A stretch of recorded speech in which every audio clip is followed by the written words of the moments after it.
Pada kesempatan ini kita akan membahas tentang mahalnya waktu bagi seorang muslim. Terlalu banyak ayat-ayat Al-Quran yang Allah subhanahu wa ta'ala bersumpah agar setiap muslim peduli terhadap waktunya. Bahkan per detik dari waktunya di muka bumi ini adalah sesuatu yang sangat mahal. Allah bersumpah wal-lail demi waktu malam, wad-duha demi waktu duha. Allah bersumpah wal-fajr demi waktu subuh. Dan juga yang paling umum yang sering kita dengar adalah wal-asr dan demi waktu. Dan yang kita akan fokus di surah Al-Asr ini. Allah subhanahu wa ta'ala berfirman, a'udzubillahi minasyaitonir rajim, bismillahirrahmanirrahim, wal 'asr. Waw adalah waw qasam. Allah bersumpah. Dan Allah tidak bersumpah dalam Al-Quran kecuali sesuatu yang sangat penting yang harus diperhatikan oleh orang-orang yang telah beriman. Asr adalah waktu. Alif lam yang digunakan di sini wa al-asr adalah alif lam yang menekankan tentang waktu itu apa yang dimaksudkan. Sebagian ulama tafsir mengatakan adalah waktu kalian di dunia. Maksimalkan. Lalu Allah mengatakan innal insana lafi khusr. Inna adalah harfut ta'kid. Sesuatu yang menitik beratkan tentang pentingnya apa yang disampaikan. Sesungguhnya semua manusia pasti dalam keadaan rugi. Maksudnya yang tidak memaksimalkan waktu mereka. Tidak tahu nilai waktu yang sudah Allah berikan kepada mereka yang sangat terbatas. Lalu dikatakan illal ladzina amanu wa amilus solihat. Hanya satu golongan yang bisa lolos di sini, yaitu orang-orang yang sibuk dengan keimanannya dan juga amal saleh. Watawasau bil haqqi watawasau bis sabr. Maka saling mewasiatkanlah kebenaran ini dan saling mewasiatkanlah kesabaran dalam melalui waktu-waktu itu dengan ketaatan kepada Allah Subhanahu wa taala, dengan meninggalkan kemaksiatan serta sabar terhadap cobaan yang selalu dilalui oleh setiap manusia dari sakit, gangguan orang dan seterusnya. Nabi kita Muhammad sallallahu alaihi wa ala alihi wa sahbihi wasallam mengingatkan kepada kita di dalam sebuah hadis yang sahih riwayat Bukhari. Dan hadis ini diriwayatkan Imam Bukhari nomor 5933. Kata beliau, ni'matani maghbunun fihima katsirun minan nas, as-sihhatu wal faraq. Ada dua nikmat yang Allah siapkan bagi hamba yang banyak dilalaikan oleh manusia. Yaitu yang pertama adalah as-sihha, kesehatan yang Allah berikan. Kita harus gunakan kesehatan kita sebelum sakit. Karena kapan kita sakit maka akan sangat terbatas aktivitasnya. Kemudian yang kedua adalah waktu yang lowong. Jadi kebanyakan orang subhanallah pada saat dia menemukan waktu malam yang panjang, maka dia sibukkan dirinya untuk menghabiskan waktu itu dengan hal-hal yang kosong. Atau siang yang dianggap panjang, maka juga dimaksimalkan dengan hal-hal yang kosong. Mungkin dengan hanya tidur saja, mungkin hanya dengan bersenda gurau, mungkin hanya dengan obrolan kosong, dan seterusnya. Padahal per detiknya waktu kita sangat mahal. Begitu ruginya seseorang yang menyia-nyiakan waktunya di dunia ini kalau dia tidak pakai untuk beribadah. Kata para ulama, kalau seorang mayit, sosok mayit diizinkan oleh Allah untuk hidup, maka dia dipastikan hanya ingin mengejar satu amal saleh. Apakah senyum dengan muslim, apakah sujud sekali, apakah membaca satu ayat, apakah berzikir dengan satu zikir, dan seterusnya. Ada hal-hal yang harus kita perhatikan tentang pentingnya atau urgensi waktu itu. Kenapa kita harus maksimalkan? Yang pertama teman-teman sekalian, waktu adalah modal terbaik kita untuk mengejar apapun yang terbaik yang Allah janjikan di akhirat. Dan juga di dunia, pasti akan ikut prestasi-prestasi orang yang mengejar dan mengisi dengan hal yang bermanfaat. Hasan Basri rahimahullah berkata, ya bna Adam, innama anta ayyamun, kullama zahaba yaumun zahaba ba'duk. Wahai anak Adam, kau ini hanya seperti waktu atau kumpulan hari saja. Setiap kali satu hari berlalu, maka hilanglah bagian dari dirimu. Juga diriwayatkan dari Umar bin Abdul Aziz rahimahullah, beliau mengatakan innal laila wan nahar ya'malani fika fa'mal fihima. Sesungguhnya malam dan siang itu bekerja untukmu. Dipersiapkan agar kau bisa memaksimalnya sebagai fasilitas di dunia ini. Siang untuk mencari pahala-pahala yang besar dengan beragam tentu ya, yang bisa kita kerjakan dari mencari rezeki, menuntut ilmu, sholat berjamaah dan seterusnya. Dan malam pun seperti itu. Allah siapkan untuk bisa beribadah kepada. Yang kedua saudaraku seiman, urgensi waktu. Waktu sangat cepat berlalu. Imam Ahmad rahimahullah berkata, aku tidak menyerupakan masa muda kecuali dengan sesuatu yang menempel di lengan bajuku lalu jatuh. Selalu saja banyak orang sekarang mengatakan, kan masih muda, kan masih sehat, nggak masalah. Oh masih muda, pakai saja untuk ini dan itu. Selalu ada kesan masa muda harus dihabiskan dengan kemaksiatan. Sampai tidak dianggap atau dianggap aneh kalau ada sosok anak muda yang justru tidak mengenal rokok, minuman keras, pergaulan bebas, atau mungkin ada orang yang tampan ataupun cantik. Aneh kalau dia berada di masjid atau dalam majelis ilmu atau menjadi orang-orang yang saleh. Padahal baginda Nabi SAW sudah mengingatkan, Inna Allah yu'jibu min syabin laisa lahu sabwa. Allah sangat kagum dengan anak muda justru yang tidak mengikuti hawa nafsunya. Justru di saat-saat muda itu, di saat sehat, kita maksimalkan untuk tunduk kepada Allah Subhanahu wa taala. Itu adalah amal yang sangat luar biasa. Kita temukan para sahabat Nabi, Abdullah bin Abbas, Abdullah bin Umar, Abdullah bin Amr bin As, Abdullah bin Mas'ud. Kemudian banyak sahabat Nabi yang lain seperti Usama bin Zaid, Anas bin Malik, dan yang lainnya. Mereka justru tumbuh dalam ketaatan di masa-masa muda itu. Bagaimana pada saat Nabi SAW mengiklankan untuk perang Badar, justru mereka berada di saf-saf pertama di umur mereka yang masih 7-8 tahun. Dan mereka sengaja berada di depan saf, ya, sebelum orang-orang tua datang agar mereka ditunjuk untuk berperang bersama Nabi SAW. Apakah di zaman sekarang kita temukan ada umat Islam yang siap menghadapi peperangan kalau dipanggil di umur, tidak usah berbicara umur 7-8 tahun. Mungkin di umur 30-40 tahun pun yang sudah mendekati masa-masa dekat kematian, apalagi 50-60 tahun, mungkin mereka masih berpikir beberapa kali untuk membela agama Allah Subhanahu Wa Taala. Ini semua karena tertanamnya keimanan dalam hati mereka. Seorang salaf yang lain bernama Amir bin Abdul Qais rahimahullah berkata, berbicaralah padaku, ada seseorang berkata padanya, berbicaralah padaku supaya aku bisa ambil manfaat darimu. Maka dia ucapkan kalimat yang mungkin harus direnungi baik-baik baru bisa difahami. Dia mengatakan, tahanlah jahannya matahari.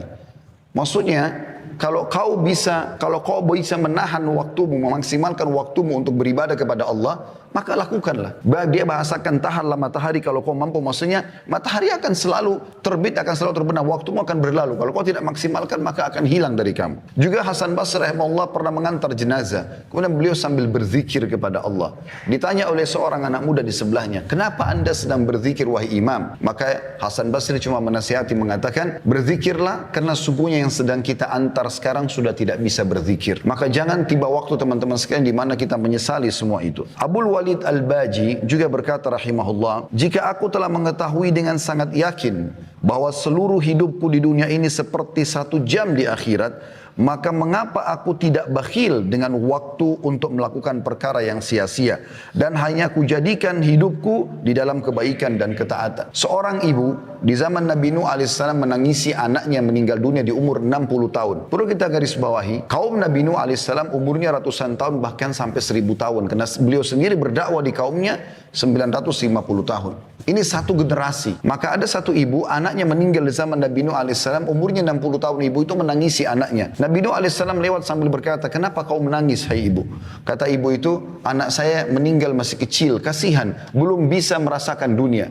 60 tahun pada saat itu umurnya. Maka Nabi Nuh AS mengatakan, hai ibu, jangan kau tangisi anakmu. Karena akan ada nanti kaum manusia seperti kita di akhir zaman. Umur mereka yang seperti umur anakmu ini adalah umur yang tertua. Di zaman kita sekarang, kalau sudah 60 tahun kita anggap sudah ubanan, sudah tua, sudah lemah. Di zaman Nabi Nuh AS seperti anak 6 tahun. Apa kata ibu tersebut? Dan ini pesannya. Kata ibu tersebut, demi Allah wahai Nabi Allah, ya, kalau seandainya saya hidup di zaman itu dan Allah cuma memberikan saya 60 tahun, maka saya akan gunakan semuanya untuk sujud kepada Allah. Saya akan sujud 60 tahun, tidak angkat-angkat kepala saya karena saya tahu umur saya cuma itu. Yang ketiga teman-teman sekalian, waktu yang berlalu tidak akan pernah kembali. Perhatikan perkataan Abu Bakar sahabat Nabi yang mulia radhiyallahu anhu, inna lillahi haqqan bin nahari la yakbaluhu bil lail wa innahu walillahi haqqun bil lail la yakbaluhu bin nahar. Ketahuilah, kata Abu Bakar, sesungguhnya Allah memiliki hak pada waktu siang hari. Seperti sholat subuh di pagi hari, sholat duhur, zikir pagi, sholat duha. Itu tidak Allah terima di waktu malam hari.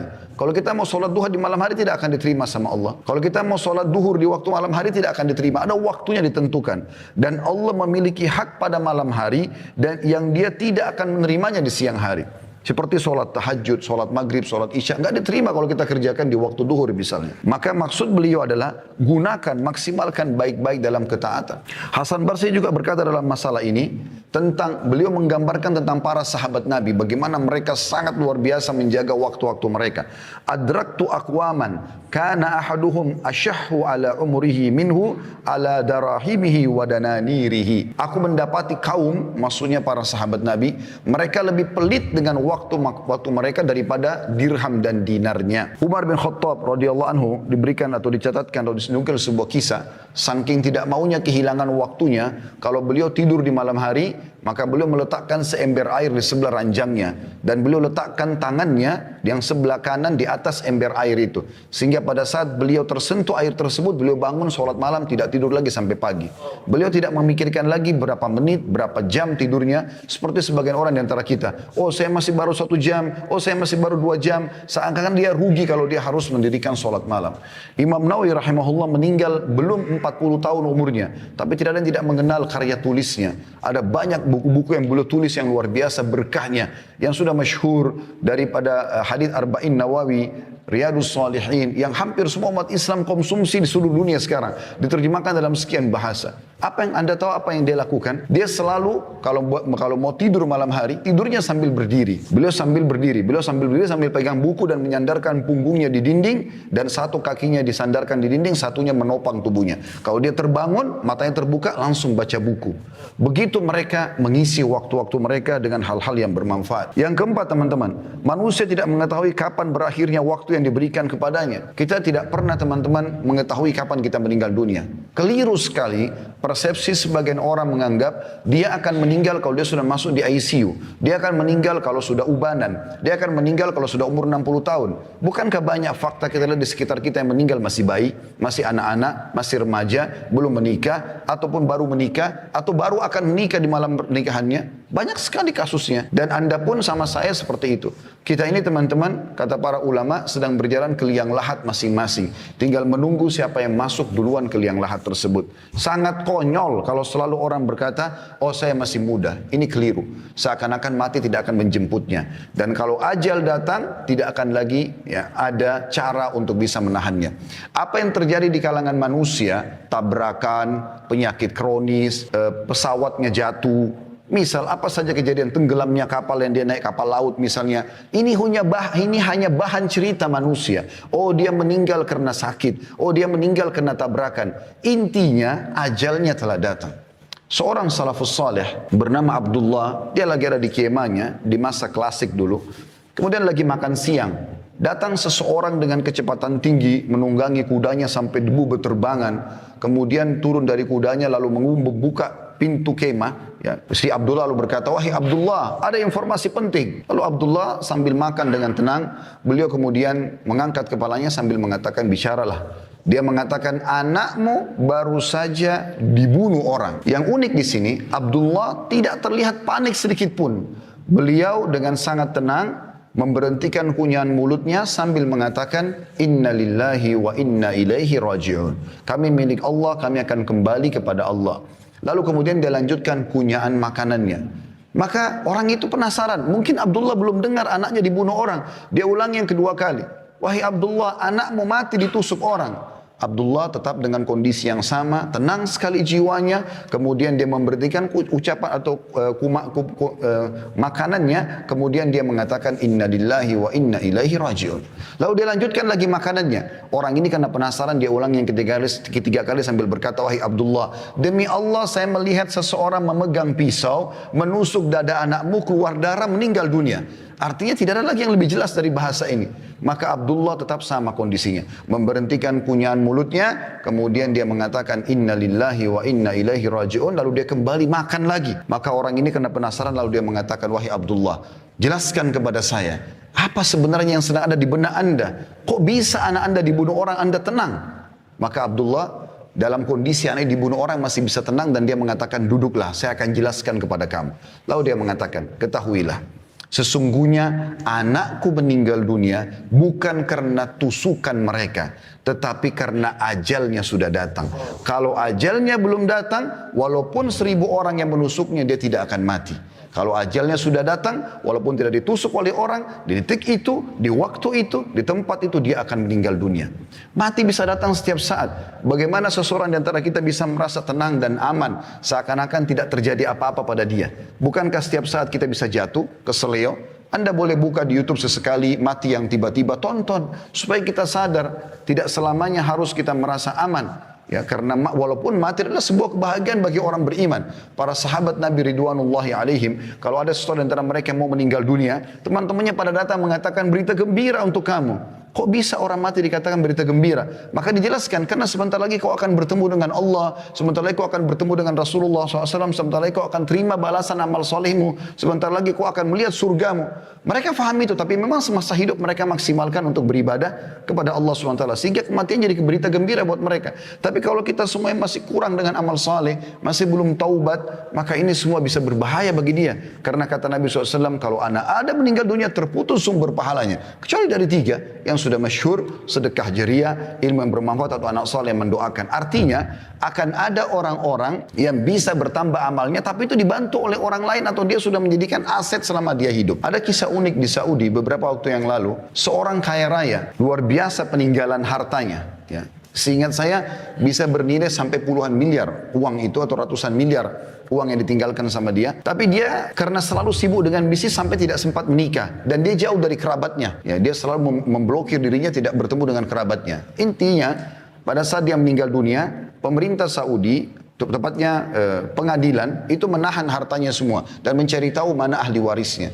Ditemukan hanya ada 3 ahli waris pada saat itu, dan ini sepupu yang jauh karena sudah tidak ada kerabatnya, orang tuanya sudah meninggal, pamannya sudah meninggal semua, tinggal ada 3 orang sepupunya dipanggil dan mereka orang-orang susah. Pada saat datang ke pengadilan, ketiganya berkata kepada hakim pada saat itu, ada apa kami diundang? Ada pelanggaran kami lakukan? Kata hakim, tidak. Apakah kalian mengenal si fulan? Keluarganya meninggal tadi yang orang kaya. Mereka bilang, iya, kami tahu dia, tapi mereka belum tahu kalau meninggal.